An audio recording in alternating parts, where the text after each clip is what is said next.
everyone, and welcome to whatever this video is going to become. My name is Zarina, and today we're going to be going over the rest of the books that I read in January. If you haven't seen part 1, it should already be posted on my channel, and I read a total of 13 books for the month. So the first 7 are in that video, and then the rest of the 6 are going to be in this video. Like I said in that video, I don't really love editing long videos. The longer the video is, the less chance of me actually posting it, because I have to edit it, and I'm not really down for that. So just because every year, at the beginning of the year, I tend to read a lot, and that's mainly to read my book goal, and then like once I meet it, I kind of taper off. And this year my goal I think is either 55 or 60, and I'm a decent way there. Last year I think I read 100 books, and I was not planning. My goal was 50, and that's why I was like, I'll raise it by 5 books, because is that undershooting it? Maybe. But then when I don't hit my goal, I feel really sad. So yes, but because of that, I think for the next couple months, maybe until I hit that goal, if I keep reading at this pace, there's gonna be 2 videos a month with like the first half of the month's books and the second half, just so I don't have to sit down and film for a long period of time. That's also why, so this is actually a refilm of part 2, because I was watching myself talk about these and I was like, wow, I'm so boring. I'm so sorry. So here we are. Before I blabber on for too long, just like I did at the intro of part 1, we're just gonna get started. Cool? Okay. So the 8th book that I read for the month of January was The Fault in Our Stars, and it's really funny because I could have sworn I had never read this book. I literally was just having a conversation with my friend Cynthia. Hi Cynthia. Most of you know Cynthia. I was talking to her and I was like, I've never read The Fault in Our Stars. And then over winter break, I decluttered a lot of my shelves and made space for new stuff for this year. And I found a copy and I was like, whoa, that's so cool that I just happened to have a copy of The Fault in Our Stars. And I looked and I'm like, wow, like it was like $3 and like, that's great. Apparently I tucked it away and never read it. And then I started reading it and I was like, oh, this is kind of familiar. I think this is what happens. And then like, I'm kind of good at predicting the plot of books, but then I was like, okay, I'm a little too good at predicting these plot points. I think I've read this before. And then like right before the end, I realized, yeah, I have in fact read this book. So if you've never read or watched The Fault in Our Stars, it's a book, this is by John Green, and basically a young girl who, she's going through treatment for stage 4 cancer, I believe. I already forgot. See, this is another reason why I have to do these videos every 2 weeks, because if I wait a month, like this is the first book that I read. I only read it like 3 weeks ago, and I like already cannot remember what happens. Watch me like reread this in like 3 years, because I completely forgot the fact that I read it. But basically, Hazel Grace, she has stage 4 cancer, and she's in treatment for it, and she knows it's terminal, and she meets a guy in her support group who, he's out of remission, and then stuff happens, and like, I don't know how much I can say without spoiling it, which I think I say a lot in these videos, but yeah, I think I would have cried, but I knew what was gonna happen right before it did, and I was like, yeah. I believe I rated this 4 stars. I don't know what it is about the 4-star rating. Whenever I go to say it, I always think there needs to be another word connected to it, and I'm like, 4 star. I rated this 4 stars. It was good. I can really feel the humor of like 2016 like take over my body when I read this, because when did the movie come out? Like, I know this was popular before then on Tumblr. I just did not have a Tumblr at the time. I was in like the 6th or 7th grade, like prime time to maybe get a Tumblr, but I was like stickler for the rules, and my parents were like, you cannot have Tumblr, so therefore I did not have Tumblr. Yeah, and I just remember like this being, my friends had Tumblr, however, and they were like all over it. The girls at my dance studio like were watching the movie, and like I remember the John Green like craze. I actually haven't read that many John Green books. I've The Fault in Our Stars, and then I know I've read Turtles All the Way Down, but that's it. I am interested to read, I think it's Abundance of Catherine's, and then Looking for Alaska. I think I have on my electronic TBR, because I'm like, it's been too long. I need to read these, because I need to know what the craze was about. The only problem for me with a lot of John Green books is they handle topics that are very heavy, which I think is one of the reasons they were so big at the time. Like, there wasn't very many books who handled teen mental health stuff as well as like John Green books did. And because of that, I know they had a really big thing, but because of that, I struggle to read it. I tend to try to stick to more like lighthearted books. So because of that, I will continue to push to read these guys, but slowly and steady wins the race. Do you like my makeshift bookshelf? This is 100% just a straight up recycling, not recycling. What is it? A refrigerator compartment, like one of those like organizer things from Costco. I used to use them in my dorm for like cabinet organization, and I was like, I wish I didn't have these lines, but I was like, it's a perfect thing to hold up my 6 books of the 2 weeks or a month or whatever. Yep. Okay, next book. I realized I needed my notebook because I do not remember what I rated any of the rest of these books. So let me find that. I should have found it off camera before I started filming, but here we are. So the next book that I read for the month was Smarter Planet or Wiser Earth by Gray Cox, dialogue and collaboration and dialogue and collaboration in the era of artificial intelligence. Yes, this book basically is kind of a how do we have in-depth discussions with people and how current lack of society to kind of have those deep discussions kind of affect us and technology and AI. Basically, like that's a terrible description, but one of the biggest points of the book is how like in school we learn the golden rule, like do unto others as you would want done unto you. But this book kind of adds what it calls the rainbow rule, which is basically like the golden rule. Like the example he uses is like, my grandmother wanted a big, like she would want a big heavy breakfast, so she would make sure that all her family members who came to visit her house had a big heavy breakfast before they went places, and like she would make sure that they ate that big heavy breakfast because she knows that's what she would want, and how that was kind of harmful to some people who didn't want to do that kind of thing. So he calls it the rainbow rule, which is like do unto others which they would want for you to do to them. Basically, I totally butchered that, but it was really interesting. This book is published by the Quaker Institute for the Future, which I'm gonna be so for real right now. I think a lot of us learned that about the Quakers in history class, and I did not know that they were still around, and this book kind of made me go, oh, they're not, because I feel like a lot of history teachers really do teach it as like the Quakers are in the past. But if you're also finding out through this video, yeah, apparently the Quakers still exist today, and they actually have some really, really like robust community on the East Coast. I live on the West Coast, so I don't, at least in my area, I haven't seen that much about the Quakers, but yep, that was cool to learn about. I had no idea, but yeah, if you need to know that the Quakers are still around today, welcome. I had no idea either. I don't know where that accent came from, but I rated this a 4 stars. It was really interesting. And a lot of I don't think the topics are necessarily like super groundbreaking, but it was a decent book. And the only thing I think I also struggled with.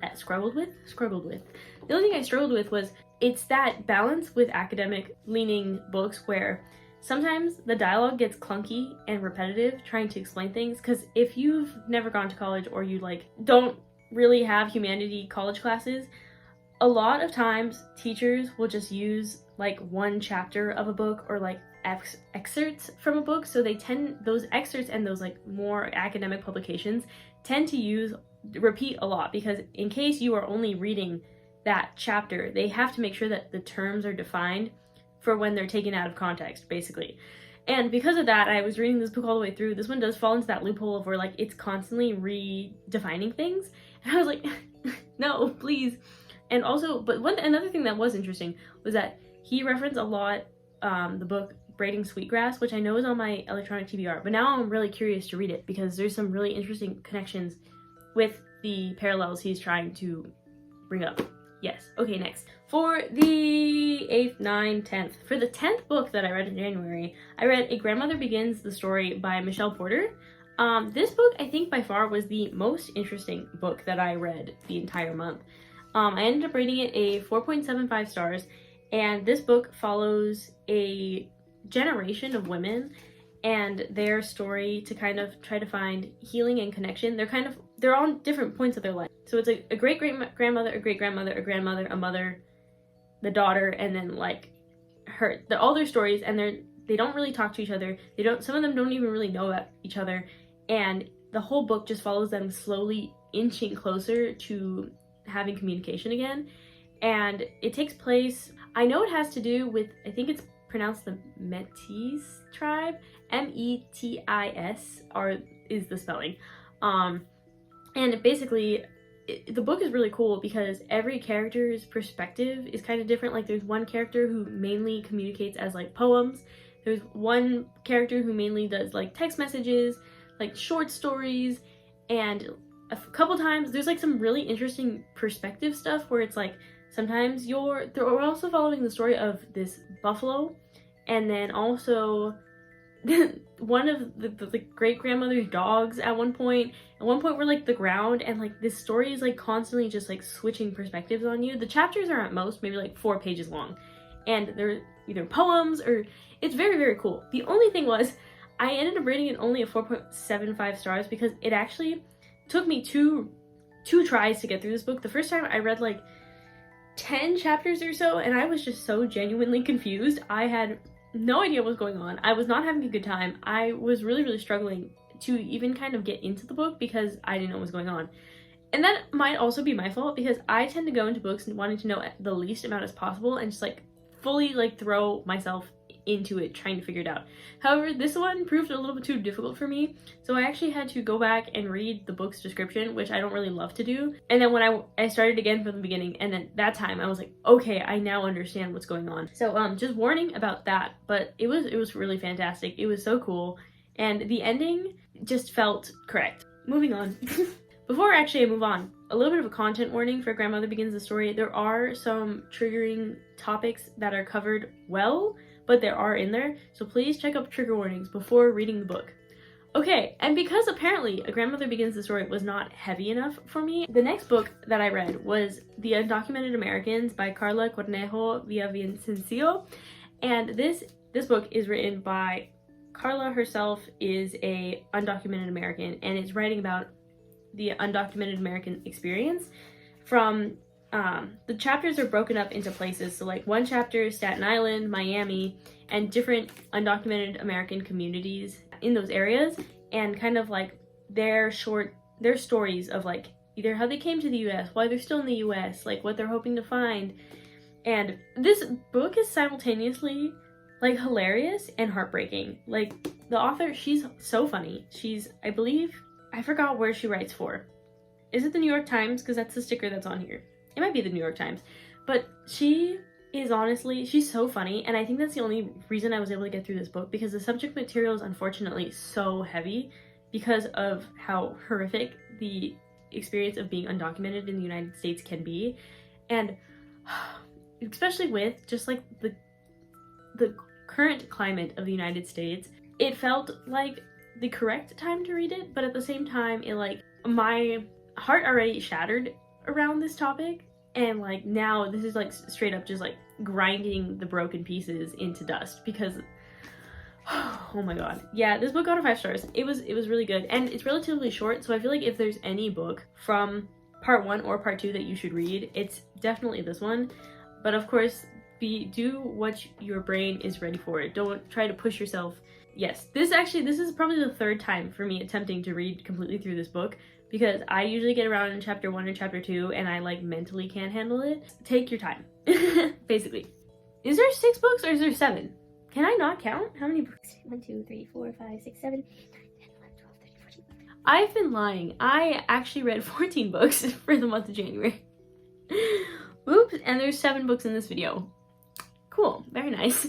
So because The Undocumented Americans was so heavy, I was like, okay, it's time for some romance. I need some kind of romance. And what better romance books than some that I've already read? So the first one that I reread was Pride and Prejudice. I haven't reread this since high school, but since high school, I've rewatched the 2005 Pride and Prejudice at least like 14 to 15 times a year until they took it off streaming services. And I was like, bro, what the heck? But because of that, I was like, well, I guess I'm stuck rereading it.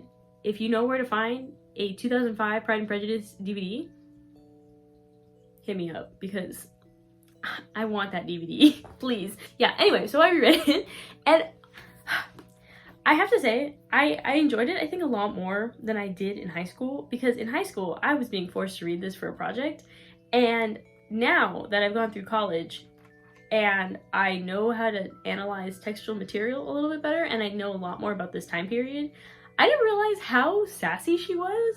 And Jane Austen, of course. Calling Jane Austen sassy? Yep, okay. Yeah, and if you've never read Pride and Prejudice, I almost don't want to spoil it for you, but I also feel like you need a little bit of description to go into it. But basically, like, Elizabeth, she comes from a family of 5 daughters, and they're not very well off. And at this time in England, only men could inherit. So it was, like, vital for their mom to kind of help them find marriages to, you know, so that they'll be successful and, like, safe in life. And it's kind of Elizabeth, the second oldest daughter, her journey to finding her true love. It's very self-aware of the time period, and, like, Elizabeth, I feel like with Bridgerton, if you're interested with something that's a little less over-the-top dramatic and kind of more real to the time period, Pride and Prejudice is your jam. And if you start reading it, you're like, I don't want to watch it, or I don't want to read it. 2005, Pride and Prejudice, Keira Knightley. You're welcome. Yeah, I think this also brings us to the second point, another reason why I'm doing these videos in 2 parts now, because I feel like you can actually tell when I start running out of energy, and it's usually around book 4 or 5, and I always have like 1 or 2 more books to go, and I'm like, please. And I think literally it's not because I don't enjoy doing it, it's because it takes me so much brain power to figure out how to explain these books, because in my head, I know exactly what they're about, but using English words to communicate those, and it's really funny because though I do speak some other languages, English is the one I communicate the best in, and I don't know why it's so hard. Sorry, my mom and dad dropped Herman off in here because they're trying to escape, and he's trying to escape with them. And what was I saying? Yeah, I don't know why it's so hard for me to speak ever. Like, okay, so I did read and finish 2 romance books back to back. However, the last book of the month is the most boring one, so I'm going to talk about that one next before I talk about the last one, because and then I rated Pride and Prejudice 4 point stars. See, there I did. I do it every single time. I just need to say 4 stars, and I say 4 point stars. 4 stars. And yeah, I think if you know the book, you're gonna know which one I'm talking about last. But I want to talk about the boring one first, and then end with a fun one, because I always do this thing where I read a really boring book at the end of the month, and I don't know why, but okay. Technically the last book that I read, but not the last one I'm going to talk about, is The Ancient Kingdoms of Mexico by Nigel Davies. This is a, like, from the 80s history of what they knew about the ancient kingdoms of Mexico. I ended up rating this at 3 point stars. It was an okay book. I feel like maybe in the 80s it would have been slightly entertaining, but I think because at least I'm aware of more stuff that they know about the ancient kingdoms of Mexico now, 40 years later. That's insane. Also, that the 80s were 40 years ago. I was not born then, but just the concept that the 80s were 40 years ago, that's a lot to think about. I feel like this guy does have like a genuine respect for like culture of Mexico, because I know, like, I feel like in some history books you can tell exactly what a person thinks about a culture. Herman! You can tell exactly what a person thinks about a culture by like how they write about it, and like you can tell this guy has like genuine respect. But the problem with this book is like there's not much known about, at least at this time period, about some of the more ancient kingdoms. Of course, like the Aztec kingdom people know about because it was during the conquest of Mexico. So like there are at least like Spanish written documents about what they perceived and stuff like that, and there is more evidence left over versus like in the Olmec times or like between there. And I thought it was interesting, and I thought that but there just wasn't enough information. They just like literally this entire book is like 150 pages of him going, we don't really know what happened at this time period, but we think this could have happened, but like we're not really sure because this is the evidence we found here, but then this is the evidence we found here, and like but they don't really match, and then the carbon dating and blah blah blah, and yeah, I find this stuff like really interesting. It's just like I want it to be a full complete history, and it's like unfortunately not, and it's like no one's fault but my own for reading such an outdated book, but here we are. Okay, the last book, which I'm so happy to talk about, was my reread of Love Theoretically by Ali Hazelwood. I love these books. I love Ali Hazelwood's books so much because, oh my god, they're just, STEM academic sphere with romance, fantastic.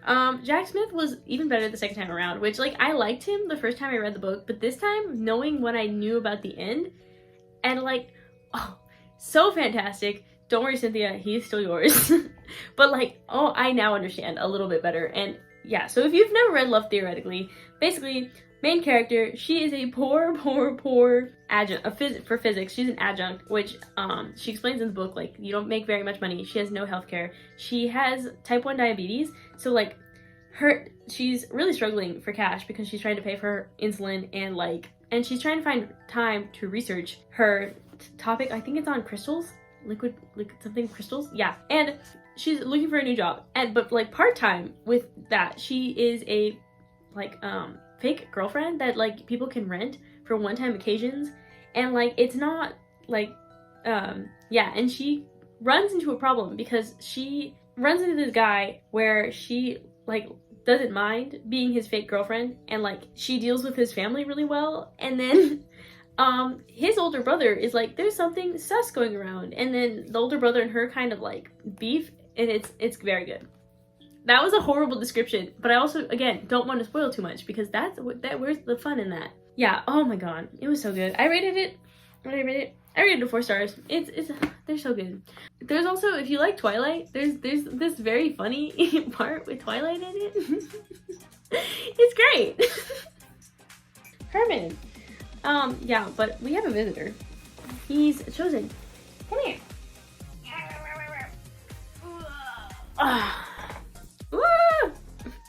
He stepped in my shirt. He has a new bow tie, which I think you can see, and he's been a monster all day. He literally destroyed our living room TV remote today, which I think I said in the intro, I'm not sure. But yeah, if you've made it this far, you've made it to the end of the video. Thank you so much for watching. Guys, we are at 40 subscribers. Yay! We're not only so close to 50. Actually, that was it. We're so close to 50. I really appreciate each and every one of you that's subscribed, because honestly, I didn't think I'd get more than like 5 subscribers. So thank you all for being here. If you liked the video, go ahead and leave a like. And yeah, if you want to see more than me, subscribe to my channel. Who knows when I'll post another video again, but I'll be here eventually. I always am. So yes. Okay. Bye. And before I blather on, blabber, I want it to be a full Herman! I love Allie's Hazelwood's blah, blah, blah, blah.